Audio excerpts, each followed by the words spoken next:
Alpine A522 première.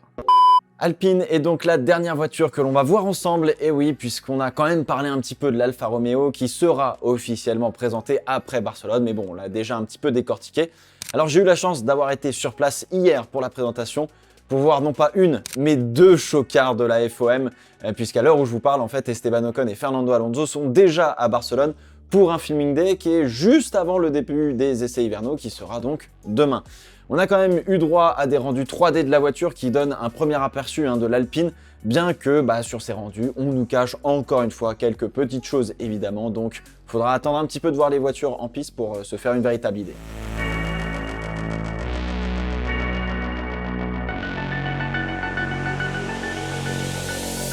Avec l'arrivée d'Otmar Szafnauer en tant que team principal depuis le giron Aston Martin et de BWT en tant que sponsor principal, eh bien l'Alpine aura beaucoup de rose sur la carrosserie en plus de son bleu fameux Alpine. Le mélange des couleurs n'est pas hideux, fait penser à la Racing Point de 2019 et pour avoir vu la livrée en vrai, ça rend honnêtement pas trop mal. Franchement, je m'attendais à vraiment pire pour le coup. C'est pas forcément hyper joli, mais en fait, je trouve surtout que c'est pas non plus totalement loupé, et ça, c'est vraiment important. Bon alors forcément, ce n'est pas au goût de tout le monde. Sachez qu'Alpine arborera une livrée rose pour les 2 premiers Grands Prix de la saison, avant de revenir à 7 livrées, mais on s'est laissé entendre, grâce au pistonnet d'ailleurs, que la livrée full pink pourrait revenir sur d'autres courses pendant la saison, donc on verra bien quand est-ce que ça arrivera et si ça arrivera. Bon alors côté technique, on pouvait être curieux puisque Alpine est la seule écurie à utiliser le moteur Renault et donc à pouvoir construire son châssis en fonction de son moteur comme chez Ferrari, Mercedes ou Red Bull par exemple. Alors Renault a revu totalement l'architecture de son moteur pour cette année, notamment pour pouvoir le rendre plus petit, plus compact, et donc donner plus de liberté aérodynamique aux ingénieurs. Il y avait la rumeur comme quoi le moteur Renault était foiré ou je sais pas trop quoi, je sais pas d'où sort cette rumeur. Alors on verra si cela est vrai ou pas, mais Laurent Rossi, le CEO, a affirmé qu'il préférait avoir un moteur puissant et peu fiable, plutôt que l'inverse. Du coup, ça donne quoi cette petite Alpine A522? L'aileron avant se compose de 4 éléments, un petit peu comme chez tout le monde, le nez ne tient pas le plan principal et le flap supérieur est hyper fin. La rondeur se fait vraiment plus sur l'extérieur de l'aileron avec une grosse équerre. Les flaps ne redescendent pas vraiment fort sur le museau au centre, mais si on fait un petit peu attention, on voit qu'on a un petit peu plus de surface verticale, on va dire entre guillemets, au centre que sur le milieu de l'aileron. Le peu de surface que cet aileron présente peut être soit une spécification avec faible appui aéro, comme on a vu sur d'autres écuries il me semble, ou alors juste une indication que peut-être beaucoup d'appui est généré par le fond plat, et donc l'aileron avant n'a pas tant besoin, on va dire, que ça de générer de l'appui, mais plus de remplir son véritable rôle, d'ajuster la balance aérodynamique de la voiture. Alors les suspensions sont à poussoir à l'avant et attirant à l'arrière, rien de très fameux malgré un des bras de suspension à l'arrière qui soit très en avant et bas par rapport à d'habitude. Là aussi, on cherche probablement un gain aéro avec le diffuseur, etc., avec ces éléments mécaniques, mais j'avoue que j'en saurais pas vous dire plus. Les entrées d'air sont vraiment très fines et horizontales et en même temps assez reculées finalement par rapport à ce que fait AlphaTauri notamment. La forme du sidepod est assez conventionnelle, on a une belle grosse coupe bien profonde en dessous du ponton et un effet downwash sur le dessus. J'ai l'impression qu'on tente de faire un petit peu travailler 2 flux d'air comme chez AlphaTauri, un par-dessus vers le dessus du fond plat et la Big Wing, et puis un plus sur le côté qui va vers le diffuseur et vers les ailettes et les écopes de frein à l'arrière.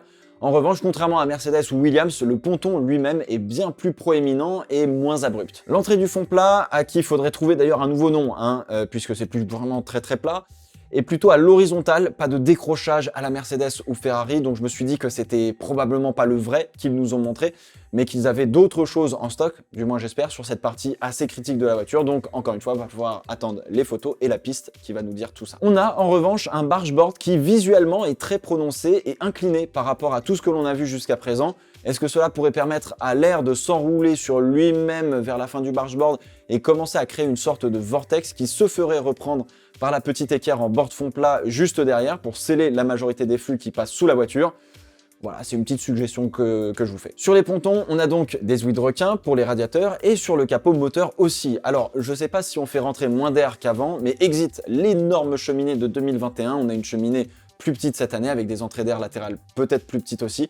Mais le moteur a quand même besoin de pas mal respirer, visiblement par rapport à, je sais pas, une Mercedes par exemple, sans quasiment aucune sortie d'air à part celle de l'arrière. Ce qui est dommage avec ces ouïes de requin, dans tous les sens, c'est que la façon dont ces flux d'air chaud qui sortent de la voiture ne vont pas être vraiment traités comparé à ce que fait par exemple Ferrari. Alors peut-être que c'est très bien comme ça, mais on verra cette zone évoluer probablement. Alors au final, on a quand même une voiture qui à l'arrière est bien plus fine que les années précédentes et tout cela pour un gain aéro qui est non négligeable. Donc on a déjà un bon point positif là-dessus et ça c'est important. L'aileron arrière est assez simple sur le rendu avec notamment un seul bec de cygne et le DRS inclus dedans. L'arrière a été foncièrement caché, hein, donc il faudra attendre de voir des images de la voiture en piste de ce côté-là. Alors, si on résume un petit peu, en fait, la voiture paraît assez sage et en même temps, j'ai l'impression qu'il y a une marge de développement assez conséquente sur à peu près toutes les parties de la voiture, j'allais dire.